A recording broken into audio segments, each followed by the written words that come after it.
Picture this.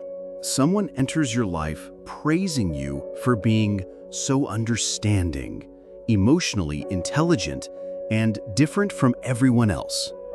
They confess their deepest secrets, seek your advice, and seem genuinely grateful for your presence. Then something shifts. They start making subtle comments. You're a bit too intense sometimes. Not everything needs to be so deep. You think too much about feelings. Eventually, they turn cold. The same person who once cherished your sensitivity now treats it like a disease they might catch. If this pattern sounds familiar, you're not imagining it, and you're definitely not alone. Carl Jung, the pioneering psychologist who mapped the hidden territories of the human psyche, spent over 40 years studying this exact phenomenon. What he discovered will fundamentally change how you understand every difficult relationship you've ever had. Jung uncovered a psychological law so disturbing that many of his colleagues initially refused to accept it. The very qualities that make you capable of deep love and understanding also make you a target for unconscious resentment. But here's what's even more shocking. Jung found that this pattern serves a specific purpose in human psychological evolution, and once you understand it, you'll never be victimized by it again. Today, I'm going to reveal Jung's most controversial discovery about why emotionally sensitive people attract both devotion and secret hatred, often from the same individuals. By the end of this presentation, you'll understand not just why this happens, but how to transform this cruel pattern into your greatest source of power. The case that changed everything. Jung's patient zero. In 1913, Jung encountered a patient who would change his understanding of human psychology forever. The woman, whom Jung referred to as Miss X in his case notes, possessed what Jung called superior feeling function, an extraordinary ability to perceive and respond to emotional subtleties that others missed entirely. Jung documented that she could sense others' pain instantly, respond with genuine compassion, and create safe spaces where people felt truly understood for the first time in their lives. But Jung observed something that deeply troubled him. Every close relationship this woman formed followed an identical, devastating pattern. First came magnetic attraction, where people were drawn to her empathic gifts like moths to flame. Then dependency formation would set in, as they would confess secrets, seek constant advice, and seem genuinely grateful for their presence. Next came unconscious resentment, where they would begin criticizing the very sensitivity they once praised. Finally, hostile rejection would occur, as they would abandon her entirely, often blaming her for being too much. Jung wrote, "As if their light exposes shadows others cannot bear to acknowledge." The pattern emerged across cases. What made this case revolutionary wasn't its uniqueness, it was its universality. Jung began identifying similar patterns across dozens of patients with highly developed emotional sensitivity. Regardless of gender, social class, or cultural background, they all experienced the same cycle of idealization followed by inexplicable rejection. Jung realized he wasn't observing simple relationship dysfunction. He was witnessing what happens when unconscious people encounter someone who has maintained connection to their authentic feeling function. This discovery would lead to one of Jung's most important insights. Authentic emotional expression triggers unconscious shame in those who have betrayed their own emotional truth. The psychology of unconscious resentment. The shadow's secret hatred. To understand why empaths attract resentment, we must first understand Jung's concept of the psychological shadow. Jung defined the shadow as containing all those unpleasant qualities we like to hide from ourselves. But in his work with empathic individuals, Jung discovered something more specific and sinister. Jung wrote, "Everyone carries a shadow, And the less it is embodied in the individual's conscious life, the blacker and denser it is. For most people, their natural emotional sensitivity was buried in childhood through criticism, trauma, or social conditioning. Comments like, "Don't be so sensitive," or "Stop crying or I'll give you something to cry about," or "Emotions are weakness," or "The world doesn't care about your feelings," systematically buried their authentic emotional nature. Jung observed that when these emotionally suppressed individuals encounter someone who maintained their sensitivity, it creates what he called shadow activation anxiety. The mirror effect. Jung documented that empaths unconsciously serve as mirrors, reflecting back the emotional authenticity that others have abandoned. But here's Jung's crucial insight. Instead of inspiring people to reclaim their buried emotions, this mirroring typically triggers defensive projection. Jung documented, "Everything that irritates us about others can lead us to an understanding of ourselves, provided we use it for that purpose." Most people, however, don't use it for that purpose. Instead, they experience the empath's emotional aliveness as a painful reminder of their own emotional death. The three-stage psychological process.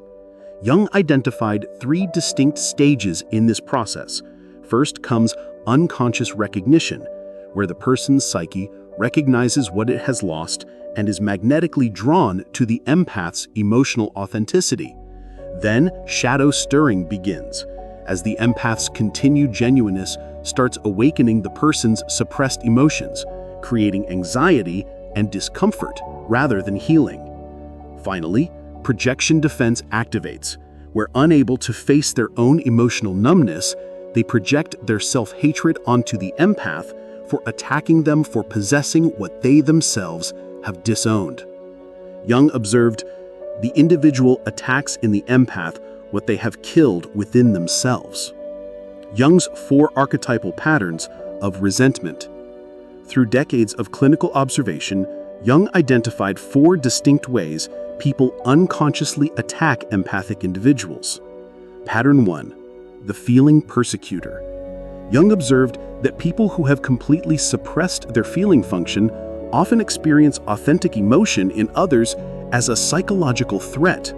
This manifests as constant criticism of empathic responses as wrong, excessive, or inappropriate.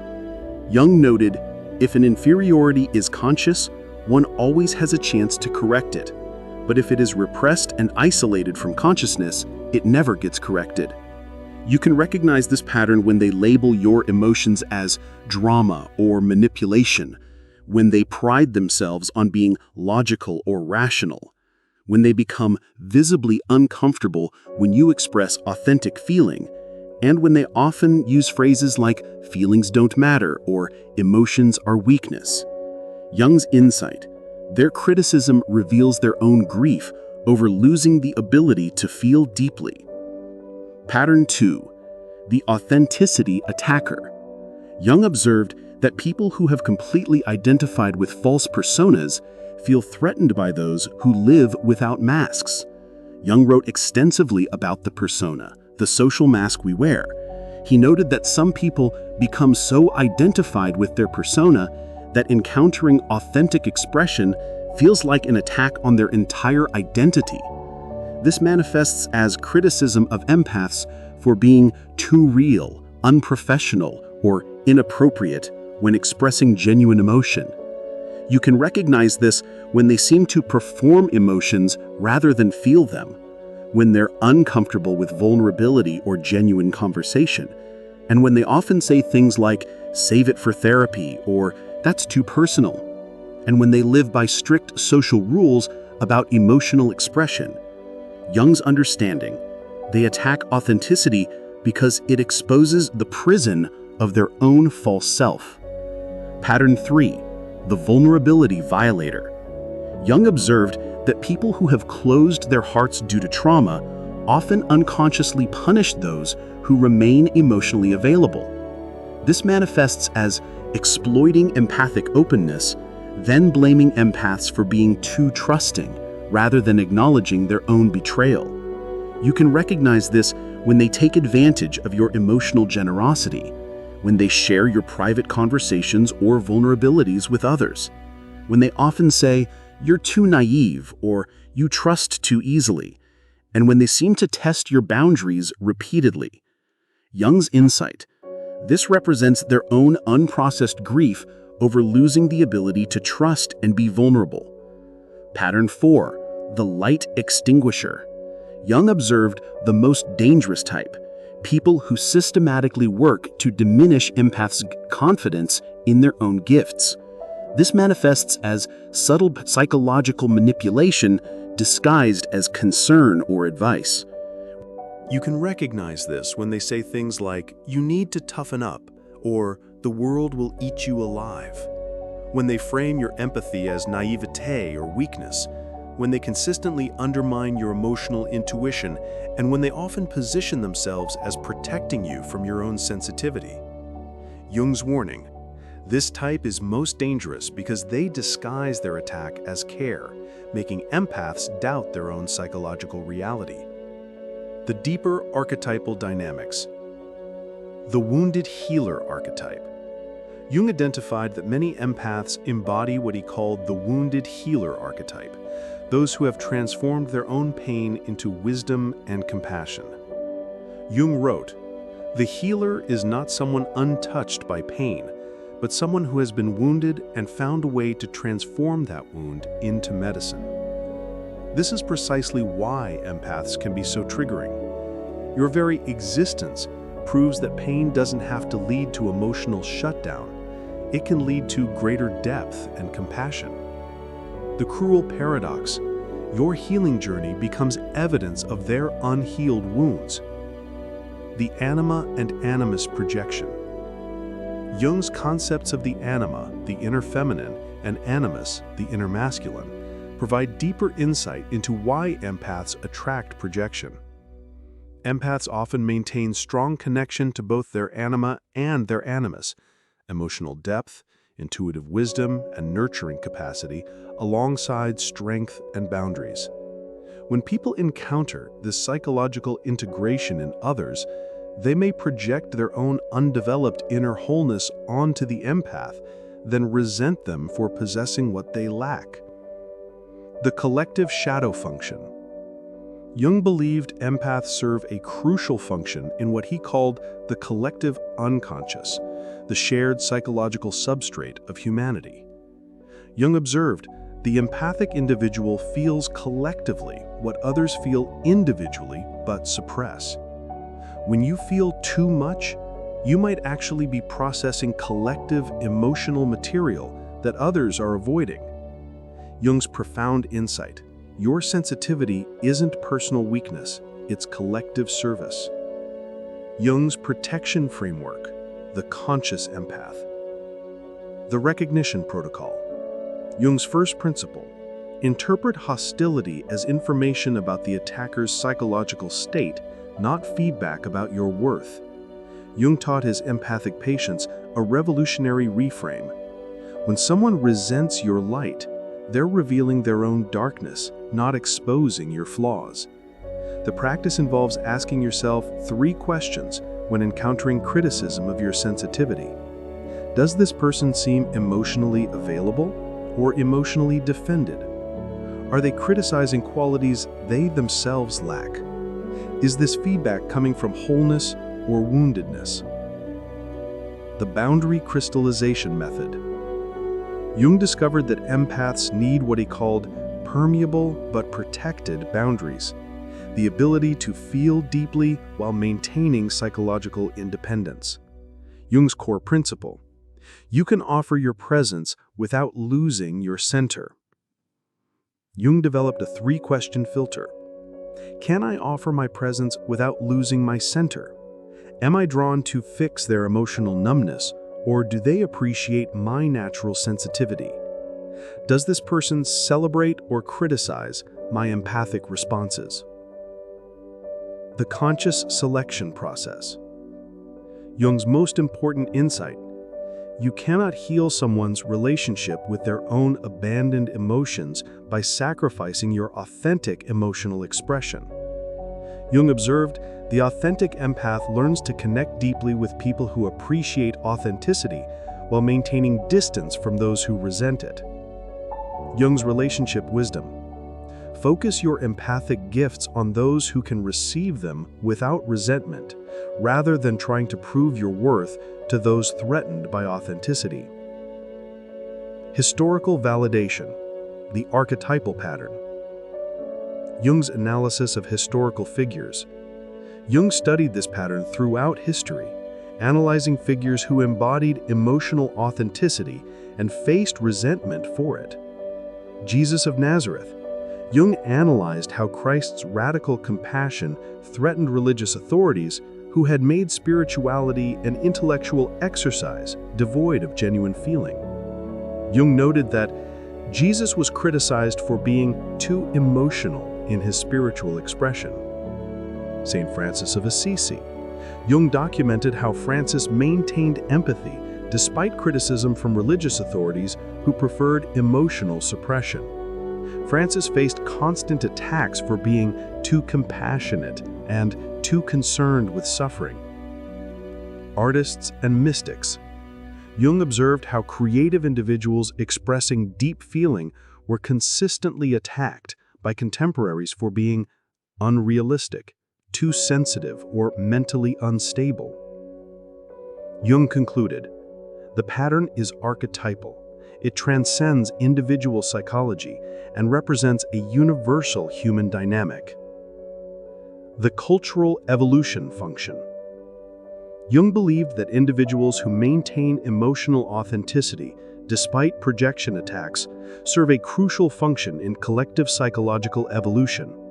Jung wrote, the individual who maintains feeling function despite unconscious attack serves as evidence that emotional aliveness is possible even in an emotionally disconnected world. Jung's evolutionary insight. Empaths are bridges between humanity's emotional past and its emotional future.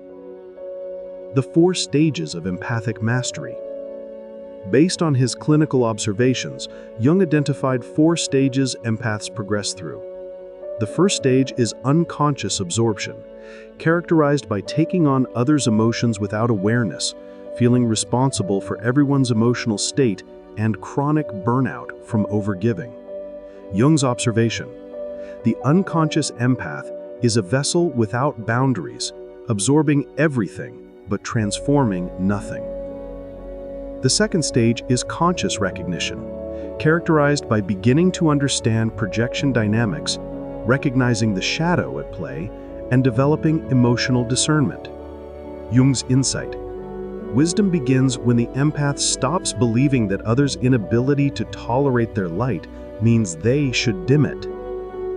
The third stage is protected authenticity, characterized by maintaining empathic gifts while setting clear boundaries, choosing relationships consciously, and serving from overflow rather than depletion. Jung's description. The integrated empath learns to distinguish between authentic emotional connection and psychological attack disguised as relationship. The fourth stage is conscious service, characterized by using empathic gifts to facilitate others' growth while maintaining a strong sense of self, becoming a catalyst for collective emotional evolution. Jung's vision? The fully developed empath serves from wholeness rather than woundedness, giving their gifts to those who can receive them. The ultimate revelation. Jung's final discovery. After over 40 years of studying this phenomenon, Jung reached a profound conclusion.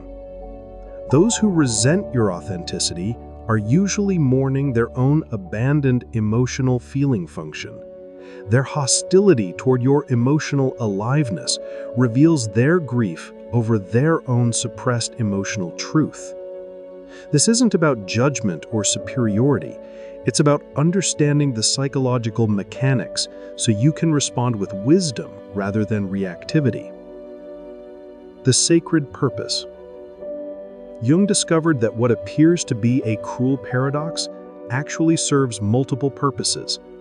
For the empath, it forces development of discernment, boundaries, and inner strength. For the projector, it offers them a mirror to see their own emotional disconnection, though they may initially resist this gift. For humanity, it accelerates collective emotional evolution by bringing unconscious patterns into awareness. The choice point. Every empath eventually faces Jung's ultimate question. Will you dim your emotional authenticity to gain acceptance from those who prefer emotional numbness? Or will you shine fully for those who can appreciate the light? Jung's research suggests that empaths who choose authenticity while developing psychological protection serve as evolutionary catalysts for our species. Your sacred mission. Jung's final insight about empaths was both humbling and empowering. Your empathic nature isn't too much for this world. This world has simply become too disconnected from its own emotional potential. Jung's most important message: your empathic nature isn't too much, but this world has simply become too disconnected from its own emotional potential. You were born to be empathically alive, not to dim yourself for those who prefer emotional numbness, but to model emotional authenticity for those ready to reclaim their own buried feeling function. The world needs your light, but it needs it burning brightly rather than hidden under the shadow of others' unconscious projections. The evolutionary imperative. Jung believed that protected empaths represent humanity's emotional future. When you understand these dynamics and learn to navigate them consciously, you become exactly what Jung believed empathic individuals were meant to be: bridges between humanity's emotional past and its emotional future. Keepers of authentic feeling in a world that has forgotten how to feel. Healers who maintain their own wholeness while helping others remember theirs. Jung's most important discovery wasn't that people resent empaths' authenticity. It's that this resentment reveals humanity's unconscious grief over its own lost emotional truth. Your light doesn't need to dim. Their capacity to appreciate authenticity needs to brighten. You are not too much for anyone. The right people will celebrate your empathic gifts, while the wrong people reveal themselves through their resentment of what they can no longer access within themselves. Remember, every time someone attacks your sensitivity, they're actually mourning their own abandoned emotional authenticity. Your task is to maintain your light while having compassion for their darkness, but never dimming yourself to ease their discomfort. If you recognize yourself in Jung's description of the empath who attracts unconscious resentment, you're part of a rare group that Jung believed essential for humanity's emotional evolution.